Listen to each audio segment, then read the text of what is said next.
হযরতে মূসা আলাইহিস সালাম ফিরাউনের কাছে গেলেন আর দাওয়াত দিলেন, ফিরাউন পড়ে নাও লা ইলাহা ইল্লাল্লাহ।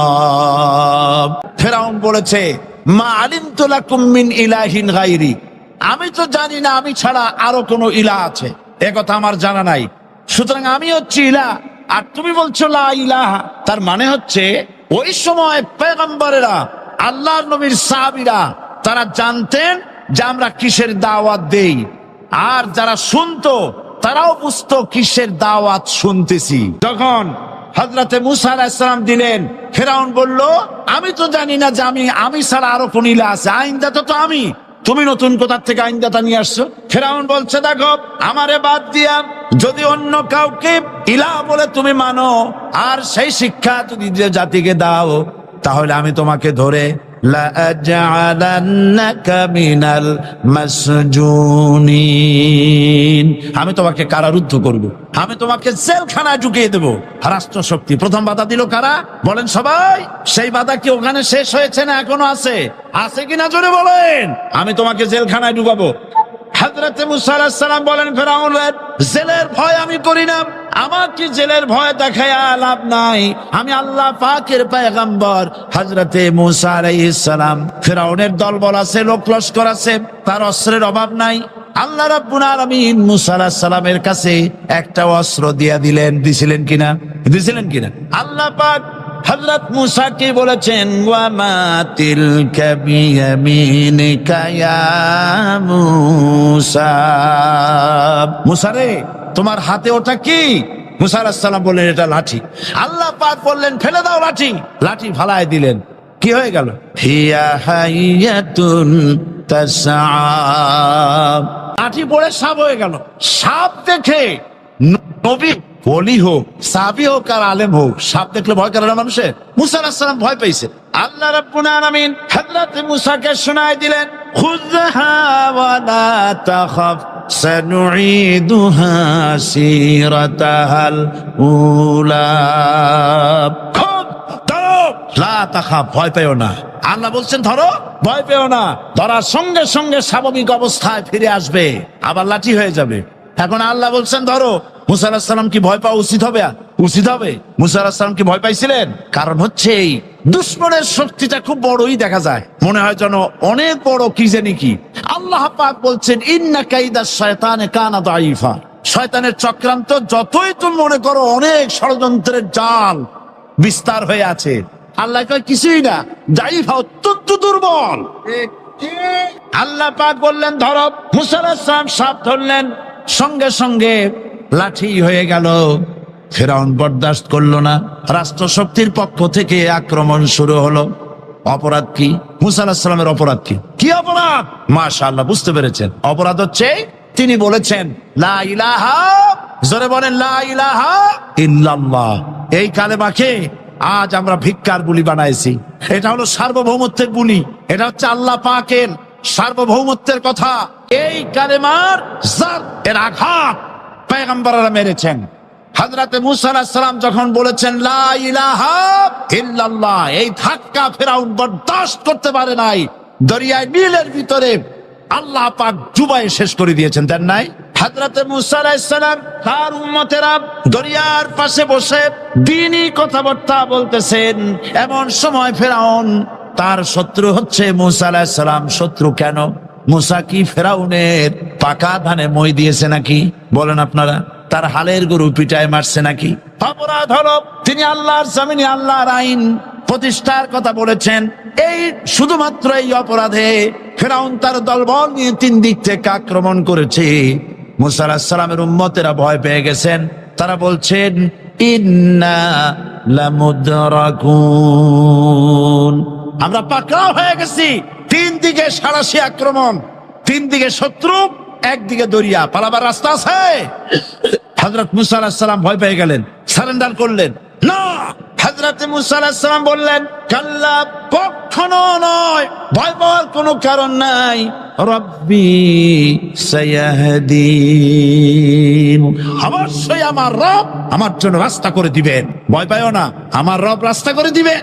আল্লাহ রাব্বুল আলামিন হযরত মূসা আলাইহিস সালামকে অর্ডার করলেন, হাতের লাঠি দিয়া দরিয়ার উপরে আঘাত করো। হযরতে মূসা আলাইহিস সালাম দরিয়ার উপর আঘাত করলেন। রাস্তা ছিল দরকার একটার, এক বাড়িতে আল্লাহর হুকুমে লাঠি দিয়ে একটি আঘাত করার সঙ্গে সঙ্গে হযরত মূসার তার সঙ্গী সাথী দরিয়া পার হওয়ার জন্য দরিয়ার মধ্য দিয়ে আল্লাহ 12টা রাস্তা পয়দা করে দিলেন। সে আল্লাহ আছে না নাই? এত আসতে বলেন কেন?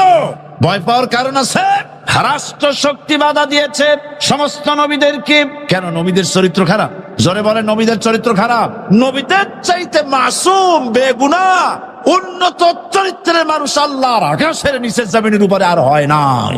নেতা হচ্ছেন সেই ব্যক্তি যিনি বলেছেন, ও আমার স্ত্রীরা, ও আমার সাহাবীরা, রাতের আধারে আমার মধ্যে যা আচরণ দেখতে পাও, দিনের আলোতে আমার মধ্যে যা দেখতে পাও, সবগুলি খুলে খুলে মানুষের কাছে বলে দাও।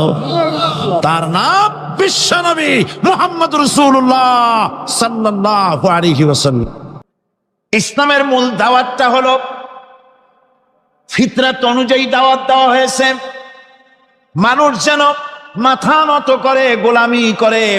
এজন্য আল্লাহ রাব্বুল আলামিন বলেছেন যে আমি মানুষ এবং জিনকে সৃষ্টি করেছি। তার কারণটাই হলো মা খালাকতুল জিন্না ওয়াল ইনসা ইল্লা লিয়াবুদুন।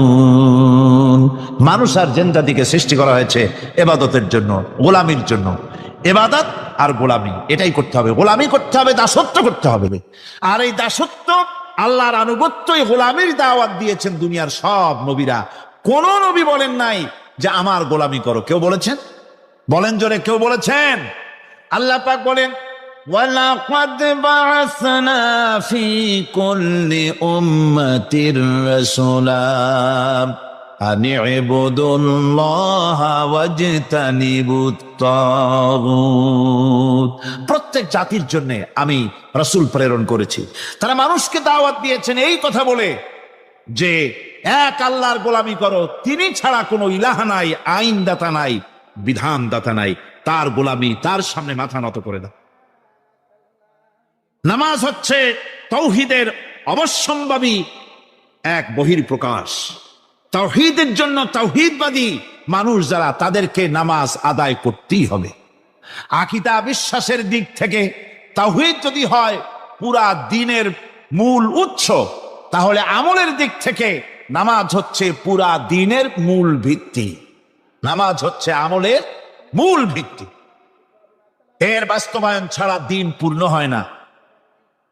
নামাজ মুমিনের কেবলমাত্র একটি উত্তম আমলই নয়, বরং নামাজ হচ্ছে ইমানের মূল ভিত্তি। যার কাছে নামাজ নাই তার কাছে কিছুই নেই। রাসূল করিম সাল্লাল্লাহু আলাইহি ওয়াসাল্লাম বলেছেন যে নামাজ যে ব্যক্তি পড়ে না, আল্লাহ পাকের সাথে তার কোনো সম্পর্ক বাকি থাকে না।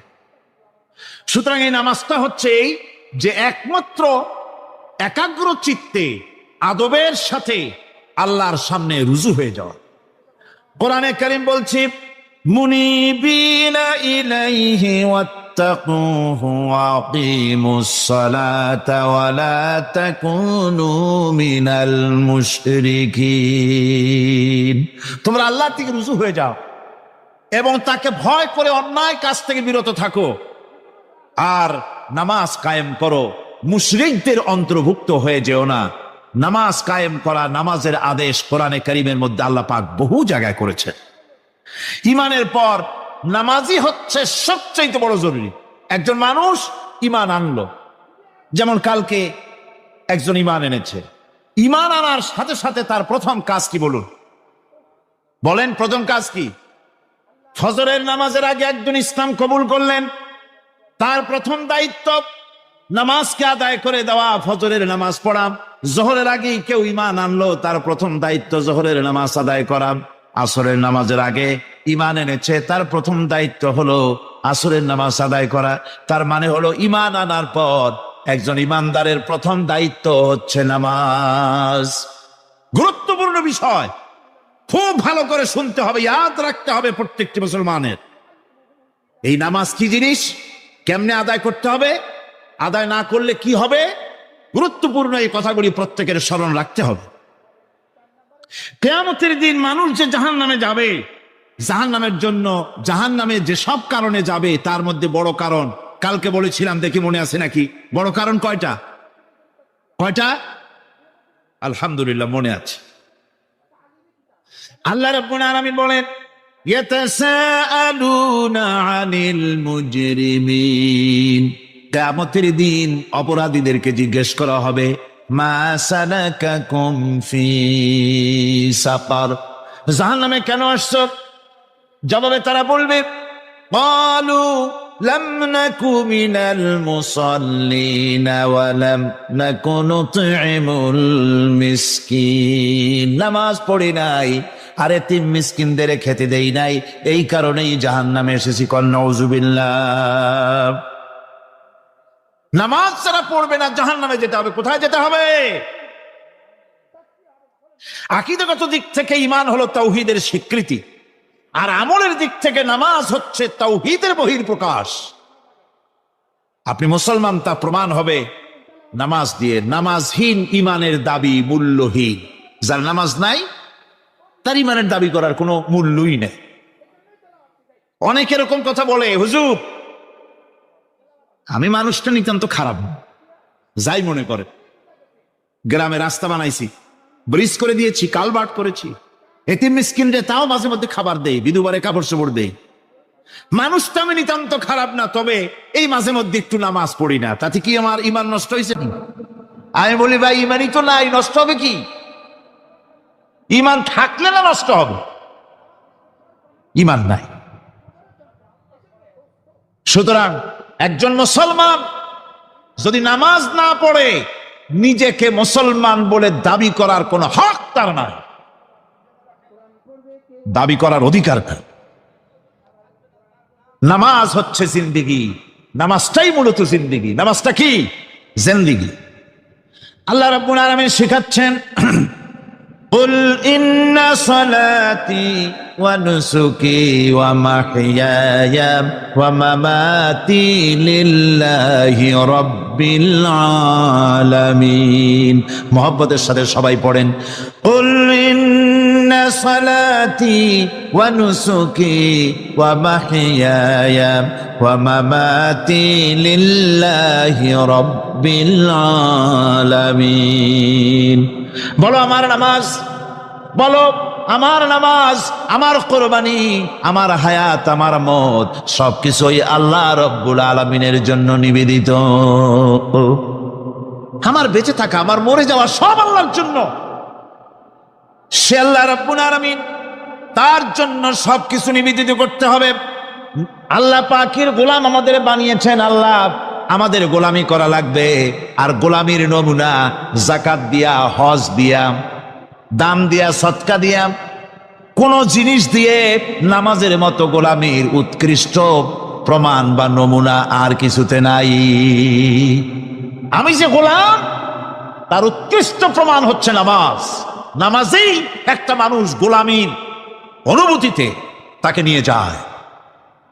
বাদশাহ হোক, মন্ত্রী হোক, পীর হোক, মৌলানা হোক, মুহাদ্দিস হোক, বড় লোক হোক, গরিব হোক, পুরুষ হোক, নারী হোক, যাই হোক, নামাজে দাঁড়াইলো, একেবারে কান্ডারে ধরিয়া কানের কাছে হাত দিয়া, হাত দুটো বাঁধিয়া মাথা নিচের দিকে দিয়ে দাঁড়ায় গেল। কিসের মতো? আসামি, আসামির মতো, গোলামের মতো। সুবহানাল্লাহ। এদিক ওদিক তাকাইতে পারবা না, চোখটা থাকবে সেজদা যেখানে দিবা সেখানে। তাকানো নিষেধ, সেজদার দিকে তাকাও। এরপরে যখন রুকুতে গেলেন, গোলামের নমুনা হয়ে গেল। গোলামের এরকম মাথা নিচু করে থাকতে হয় প্রভুর সামনে। গেলেন, রাজা, বাদশাহ, বড় লোক, সব অহংকার চূর্ণ হয়ে গেল।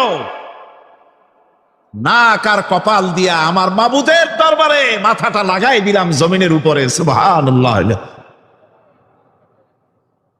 আমি আমার ভাষায় বলি, আমি আমার ভাষায় কথাটা এভাবে বলি, এই জমিনটা যদি কাগজ হয় আর আমার নাকটার কপালটা যদি কলম হয়, তাহলে আমি যে গোলাম দৈনিক 5 বার আমার নাক আর কপাল দিয়া জমিন নামক কাগজের উপরে দাস খতের উপরে দৈনিক 5 বার নাকার কপাল দিয়া সই করে দেই, আল্লাহ আমি তোমার গোলাম, আর কারো গোলাম নই, আমি একমাত্র তোমার গোলাম। ঘুমের থেকে উঠে সেজদা দিয়া বলি, দুপুরের সময় কাজ ফেলাইয়া আর একবার বলি, বিকেল আসার আগে আসরে আর একবার বলি, দিন যখন শেষ হয় আর একবার বলি, রাতে যখন শুতে যাই আর একবার সেজদা দিয়া ঘোষণা করি, মাবুদ আমি তোমার গোলাম। সুবহানাল্লাহ। নামাজ হচ্ছে ইসলামের গণ্ডির মধ্যে প্রবেশের প্রমাণ। কোরআনে কারীম বলছে, ফাইন তাবু ওয়া আকামুস সালাতা ওয়া আতাউজ যাকাতা ফাইখওয়ানুকুম ফিদ্দীন। সূরা তওবা এসেছে, তারা যদি তওবা করে আর নামাজ কায়েম করে, যাকাত যদি আদায় করে, তাহলে এখন তোমাদের সে দ্বীনি ভাই, এখন ভাই হয়ে গেল। একটু আগে ছিল কাফের মুশরিক, এখন তোমার দ্বীনি ভাই। দ্বীনের গণ্ডির মধ্যে প্রবেশ করা, কলেমা পড়ার সাথে সাথেই নামাজ। নামাজ হচ্ছে দ্বীনের প্রধান গেট, দ্বীনের প্রধান তোরণ। দ্বীনের মধ্যে প্রবেশ করার জন্য এই গেট দিয়ে প্রবেশ করতে হবে। সুতরাং এই নামাজের এতই গুরুত্ব দেওয়া হয়েছে। ইসলাম যদি ক্ষমতায় আসে, আল্লাহ যেন এনে দেন, জোরে কোন আমিন। ইসলাম যদি ক্ষমতায় এসে যায়, রব্বুল আলামিন তাফসীরে মাহফিল কোরআন সামনে নিয়ে আশা করে তোমার দরবারে দোয়া করি, এই বিশাল জনসমুদ্রের দোয়া কবুল করো মাবুদ গো, এই বাংলাদেশকে ইসলামের দেশ বানাইয়া দাও। দেশটা যদি ইসলামের হয়ে যায়, আইন যদি আল্লাহর হয়, শাসন যদি সৎ লোকেরা করে, রব্বুল আলামিন কোরআন শরীফে বলেন, তাহলে তারা 4টা কাজ করবে। আল্লাযীনা ইম্মাক্কান্নাহুম ফিল আরদ আকামুস সালাতা ওয়া আতাউজ যাকাত ওয়া আমারু বিল মা'রুফি ওয়া নাহাউ আনিল মুনকার। মুমিনেরা ক্ষমতা এসে প্রথম যে কাজটা করবে, প্রথমে ক্ষমতা এসেই নামাজ বাধ্যতামূলক করবে। প্রথম কি? ওয়াজ নসিহতে অনুরোধ করা হবে না, বাবাজিরা আল্লাহর রাস্তায় নামাজটা পড়ে না। রেডিও এবং টেলিভিশনের মাধ্যমে রাষ্ট্রপ্রধান অর্ডার করে দিবেন, আজ থেকে বাংলাদেশের 12 কোটি তাওহীদি জনতা, নারী পুরুষ যারা আকেল বালিগ, সকলের জন্য নামাজ বাধ্যতামূলক, নামাজ পড়তেই হবে। এটা অর্ডার। বেলা যখন 1টা বেজে যাবে, বেলা যখন 1টা বাজবে, সমস্ত মসজিদে আজান শুরু হয়ে যাবে। আজানের সাথে সাথে অফিস, আদালত, কল কারখানা, ক্ষেত খামার, শিক্ষাঙ্গন সব ডেডলক হয়ে যাবে। আধা ঘন্টার জন্য বন্ধ হয়ে যাবে। যারা মুসলমান অফিসে, কলেজে, ইউনিভার্সিটিতে, সর্বত্র তারা নামাজের জন্য প্রস্তুতি নেবেন। আধা ঘন্টার ভিতরে নামাজ আর খানা সেরে আবার কলেজ চলবে, বিশ্ববিদ্যালয় চলবে, কল চলবে, কারখানা চলবে, ক্যান্টনমেন্ট চলবে, সেক্রেটারিয়েট চলবে, সব আপন গতিতে চলতে থাকবে। আল্লাহর রহমত, বরকত আকাশ থেকে নাজিল হয়ে যাবে। আর এই অর্ডার যে দেওয়া হবে, নামাজ পড়বেন সেখানে। থানায় যখন আজান হবে, থানায় আজান হয়ে গেছে, থানার স্টাফ, পুলিশ যারা আছে জামাতে খাড়া হয়ে যাবে, ইমামতি করবেন ওসি সাহেব। এসপির অফিসে এসপি সাহেব ইমামতি করবেন, ডিসি সাহেব তার অফিসে ইমামতি করবেন, মন্ত্রী সেক্রেটারিয়েট ইমামতি করবেন, প্রেসিডেন্ট বঙ্গভবনে ইমামতি করবেন, বিশ্ববিদ্যালয়ের ভাইস চ্যান্সেলরের ইমামতিতে সে জায়গার মুসলমান ছাত্র ছাত্রী, শিক্ষক শিক্ষয়িত্রী এক জামাতে নামাজ আদায় করবে। এই যদি হয় চিত্র দেশের, অপরাধ থাকবে। থানায় ওসি সাহেব নিজেই যদি জামাতের ইমামতি করেন, এইভাবে নামাজ আদায় করেন, পুলিশদের নিয়ে জামাতে ঘুষ আর খাবে তারা? এসপি সাহেবের অফিসে, ডিসি সাহেবের অফিসে মন্ত্রীরা যদি এভাবে নামাজ কায়েম করে, তাহলে কি অন্যায় অপরাধ কিছু থাকবে সমাজে? থাকবে না। সুতরাং নামাজ বাধ্যতামূলক করে দেওয়া হলো। নামাজ বাধ্যতামূলক, সকলকে নামাজ পড়তে হবে। নামাজ হচ্ছে অপকর্মের প্রতিবন্ধক। নামাজ পড়লে অন্যায় কাজ থেকে বাঁচার পর, অন্যায় থেকে বাঁচাই কিসে? নামাজ। আল্লাহ রাব্বুল আলামিন বলেন, উতলু মা উহিয়া ইলাইকা মিনাল কিতাবি ওয়া আকিমিস সালাম ইন্নাস সালাতা তানহা আনিল ফাহশাই ওয়াল মুনকার। হে নবী, এই কিতাব তেলাওয়াত করো যা তোমার প্রতি অবতীর্ণ করা হয়েছে, এই কিতাব তেলাওয়াত করো আর নামাজকে প্রতিষ্ঠা করো। নিঃসন্দেহে নামাজ মানুষকে পাপাচার থেকে বাঁচায়া দেয়। অশ্লীলতা, পাপাচার থেকে মানুষকে বাঁচায় কে? জোরে চিল্লা এখন কে? নামাজ। এই নামাজ মানুষকে অন্যায় কাজ থেকে বাঁচায় দেয়। নামাজ যে মানুষকে অন্যায় কাজ থেকে বাঁচায়, কেমনে বাঁচায়? আমরা যে নামাজ পড়ি, এই নামাজে তো আমাদেরকে অন্যায় কাজ থেকে বাঁচাইতে পারে না। নামাজি বহুত মানুষ আছে অন্যায় করে, করে কিনা? কন না, করে না? করে। নামাজি অথচ অন্যায় করে। আর আল্লাহ বলছেন নামাজিকে, নামাজ তাকে অশ্লীলতা থেকে ফিরায়। তাহলে কথা কারটা ঠিক? আল্লাহটা। জোরে বলেন, কারটা ঠিক? অবশ্যই আমার আল্লাহর কথা হক। প্রথম যে কথাটা সেটা হচ্ছে যে আমরা যা নামাজে পড়ি আমরা তা বুঝি না। কথা ঠিক কিনা? আমি যদি এখন প্রশ্ন করি সামি আল্লাহু লিমান হামিদা অর্থ কি, কন? ফার্স্ট ডিভিশনে কয়েকটা লেটার নিয়ে ফেল করবেন, এরকম লোক আছেন না নাই? সুবহান রাব্বিয়াল আলা অর্থ কি জানি না। সুবহান রাব্বিয়াল আযীমের অর্থ কি জানি না। দোয়া কুনুত অর্থ কি জানি না। তাশাহুদ অর্থ কি জানি না। সূরা ফাতিহার অর্থ কি জানি না। এমন কি উযুর মধ্যে কয়টা ফরজ তাও অনেকের জানা নাই। কথা কি বেশি বললাম না ঠিক বলছি? একজনের জিজ্ঞেস করলো, মিয়া উযুতে কয় ফরজ? ভাই হুজুর কি মনে করেন যে বুঝি জানি না? এটা তো সাধারণ ব্যাপার, বলেন না কয় ফরজ? উযুতে তো 17 ফরজ। কি কি? কয় হাত ধোয়া, পাও ধোয়া, মুখ ধোয়া, নাক ধোয়া, চোখ ধোয়া, জিহ্বা ধোয়া, মাথা ধোয়া। বলতে বলতে গুনে দেখা গেল প্রায় 19টার মতো বলছে। বলা হলো, মিয়া বললেন আপনি উযুতে ফরজ 17টা, কইলেন আপনি 19টা। কয় হুজুর জানি, আরো বলি না আপনাদের ভয়তে। উযু জানে না, নামাজ জানে না, তাকে এই নামাজ কেমনে ফিরাবে অন্যায় কাজ থেকে? কথা বুঝতে পেরেছে? নামাজে আল্লাহু আকবার বললাম, এরপরে সানা পড়লাম, তারপরে সূরা ফাতিহা পড়লাম। সূরা ফাতিহার ভেতরে যে সমস্ত কথাগুলি বললাম সেই কথাগুলি বুঝি না, কি বলেছি তাও জানি না। এরপরে সুবহান রাব্বিয়াল আলা বলেছি, সুবহান রাব্বিয়াল আযীম বলেছি, সামি আল্লাহু লিমান হামিদা বলেছি, অর্থ কি জানি না। আল্লাহ তা শুনতে পান, যে ব্যক্তি আল্লাহর প্রশংসা করেন তিনি তা শুনতে পান। নামাজের মধ্যে আইডিয়া দেওয়া হচ্ছে, তুমি যে আল্লাহর জন্য নামাজ পড়তেছো, প্রশংসা করতেছো, এটা এমন নয় যে আল্লাহ পাক দেখছেন না বা শুনতেছেন না। তুমি যা বলতেছো, প্রশংসা করতেছো, আল্লাহ পাক তা শুনতে পাচ্ছেন। সামি আল্লাহু লিমান হামিদা। সুবহান রাব্বিয়াল আলা। আমি মহান সর্বশ্রেষ্ঠ আল্লাহ রাব্বুল আলামিনের পবিত্রতা ঘোষণা করছি, আমি তার প্রশংসা করছি। সূরা ফাতিহার কি আমরা বলি আপনারা ব্যাখ্যা দেখে বুঝে নিয়েন, সেগুলি আমি এখানে বলে বাকি কথা সব শেষ করতে পারবো না। নামাজে কি পড়েন সেটা যদি জানতেন, অবশ্যই আল্লাহ রাব্বুল আলামিনের কথা কার্যকরী হয়ে যেত।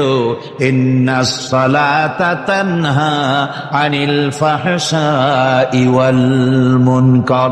নামাজ মানুষকে পাপের কাজ, অশ্লীলতা থেকে ফিরাতে পারে। আল্লাহ ইন্না বসায়ছেন, নিশ্চয়ই, বেশক, অবশ্যই নামাজ পাপ থেকে ফিরাবে। কিন্তু কেমনে ফিরাবে নামাজ তো বুঝি না। নামাজ তো বুঝি না, খালি সেজদা দেয় জনমের মতো। আর সেজদা কি?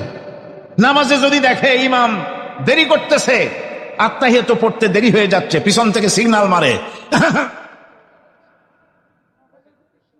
ঠিক কিনা? বেয়াদব, বেয়াদব।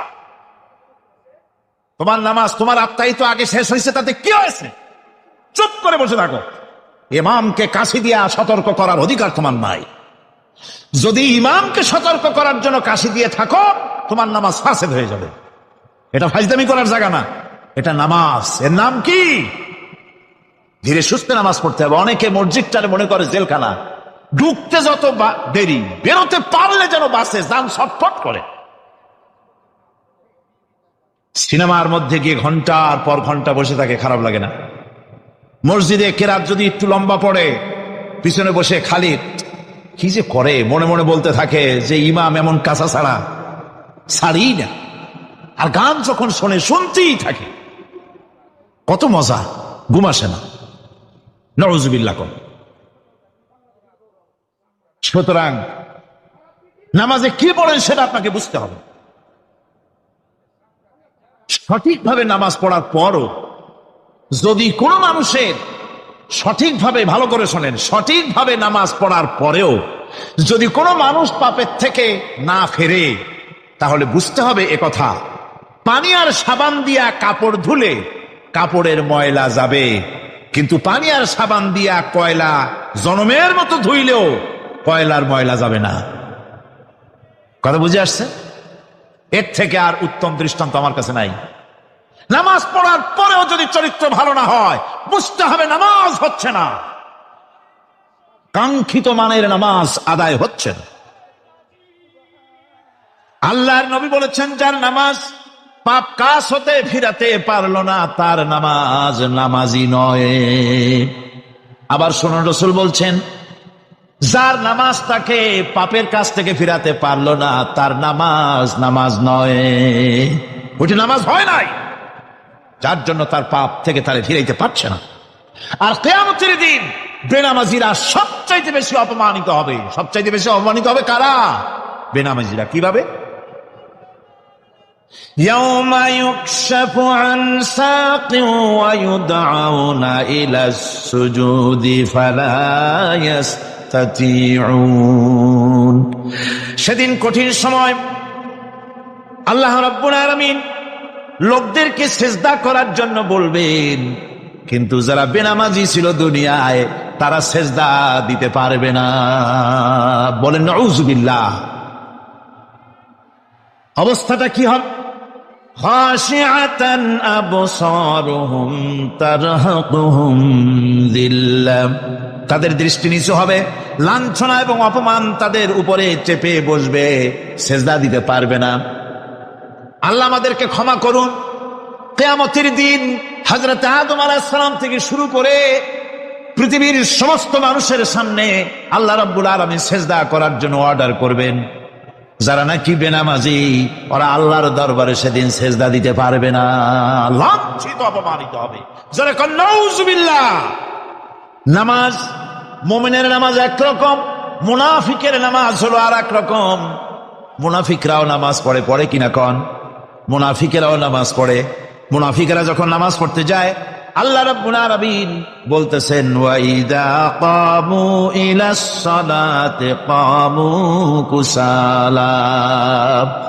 মুনাফিকেরা যখন নামাজ পড়তে দাঁড়ায়, নামাজে আসে ঠিক তারা, কিন্তু নামাজের জন্য দাঁড়ায় খুব শৈথিল্য ভারে, শৈথিল্য ভাবে দাঁড়ায়, কাহিলি, সুস্তি, এ জায়গা চুলকায়, পায়জামা ধরে টান দেয়, টুপিটা ঘুরে আয়, এদিক ওদিক তাকায়।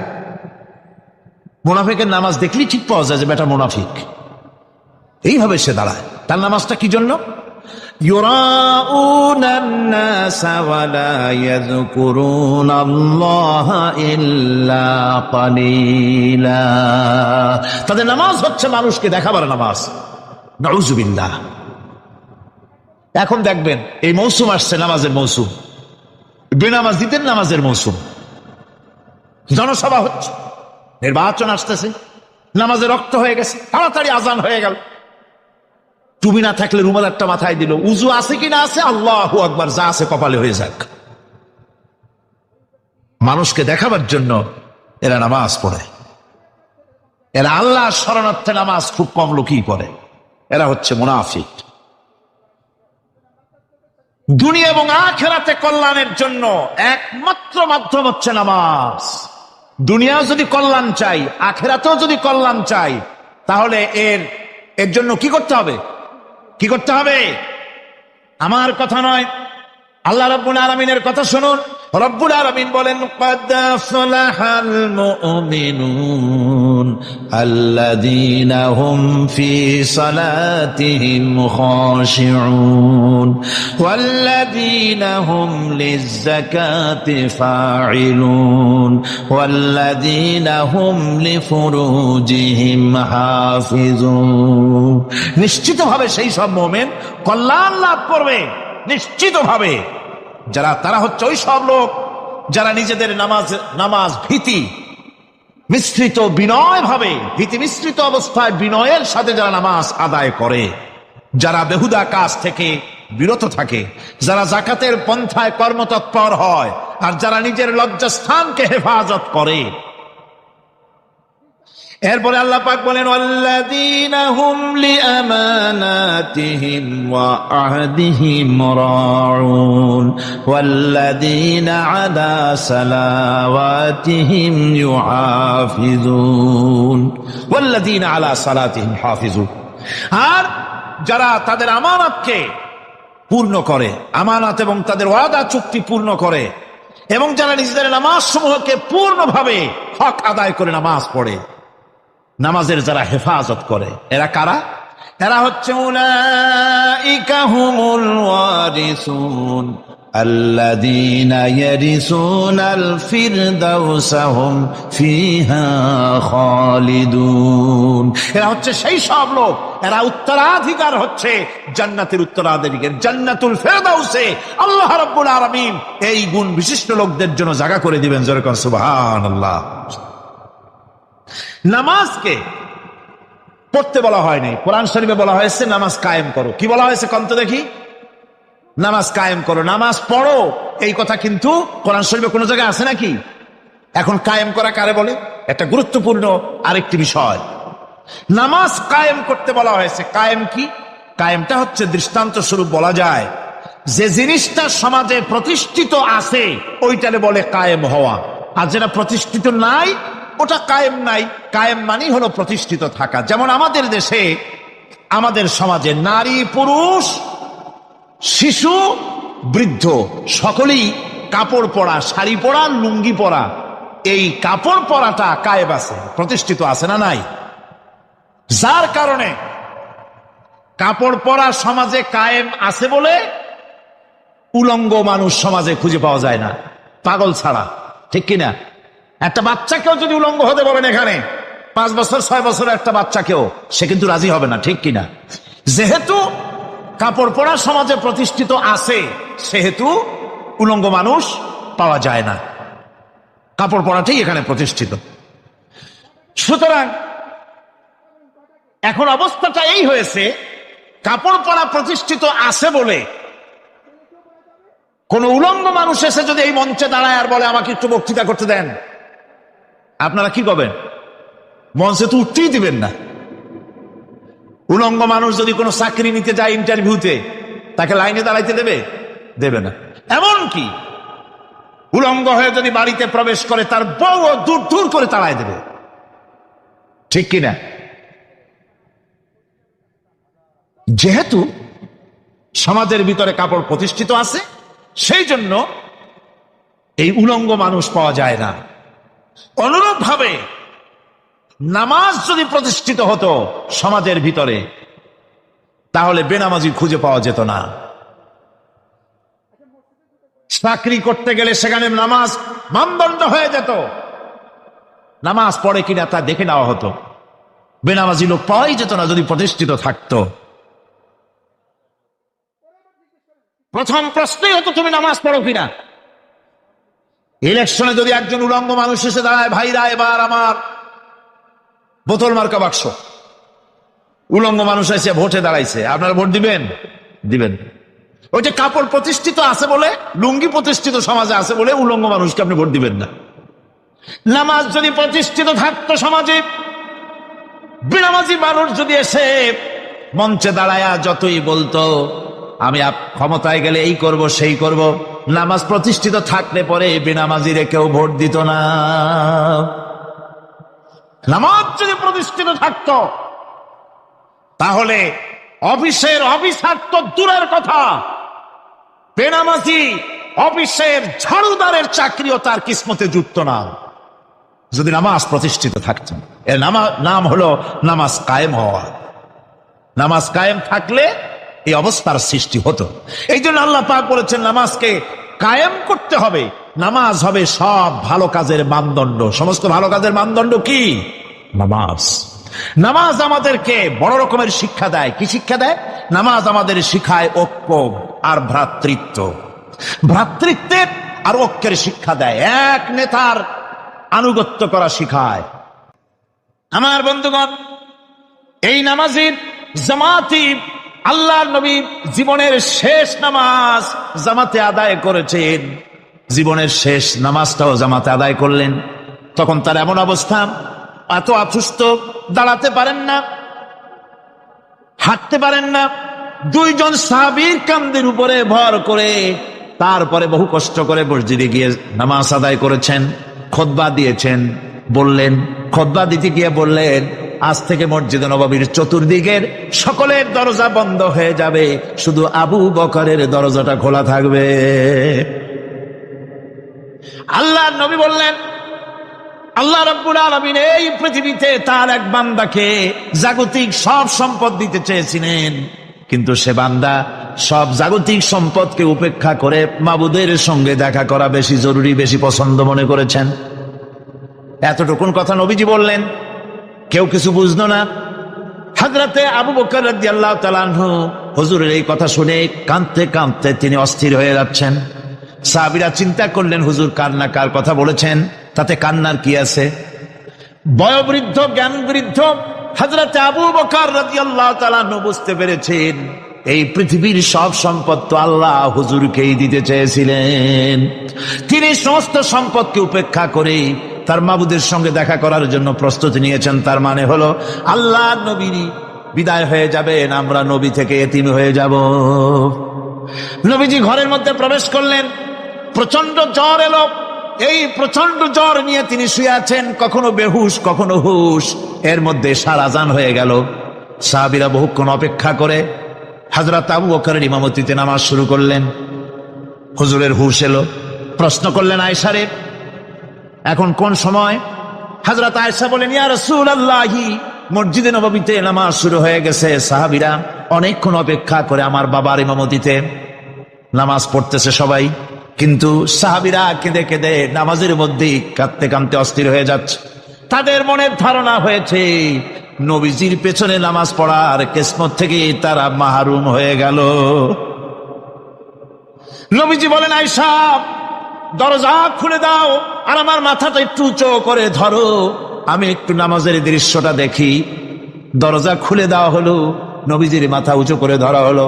নামাজের জামাতের দৃশ্য দেখে নবীজি আবার শুয়ে পড়লেন। হযরত আয়েশা লক্ষ্য করে দেখেন নবীজির দুই চোখের কোনা দিয়া পানি পড়তেছে। মা আয়েশা জিজ্ঞেস করেন, ইয়া রাসূলুল্লাহ, হে, নামাজের দৃশ্য দেখে চোখে কেন পানি এলো? হুজুর বলেন, আয়েশা রে, এটা কোনো দুঃখের পানি নয়, এটা তৃপ্তির পানি। এই যে জামাত নামাজ পড়তেছে লোকেরা, এই জামাত কায়েমের জন্য তায়েফের ময়দানে অনেক রক্ত আমার ঝরেছে। উহুদের ময়দানে দান্দার মুবারক শহীদ হয়েছে, সাহাবায়ে কেরাম জীবন দিয়েছে। এই যে জামাত আমি দেখতে পেলাম, ভবিষ্যতের একটা ছবি যেন চোখে ধরা পড়লো। আমার মনে হলো কিয়ামত পর্যন্ত এই পৃথিবীতে আমার যত উম্মত আসবে তারা এইভাবে করে জামাতে নামাজ আদায় করবে। নবীজি মাথার কাছে মালাকুল মউত যখন এসে গেছেন, আমার ভাইরা, এই পৃথিবীতে যত নবীরা এসেছিলেন মৃত্যুর সময় সমস্ত নবীরা শেষ কথা যেটা বলেছেন, হাদিস, সমস্ত নবীরা উম্মতের জন্য মৃত্যুর মুহূর্তে শেষ কথা যেটা বলেছেন সেটা হলো আসসালাত, আসসালাত, নামাজ, নামাজ।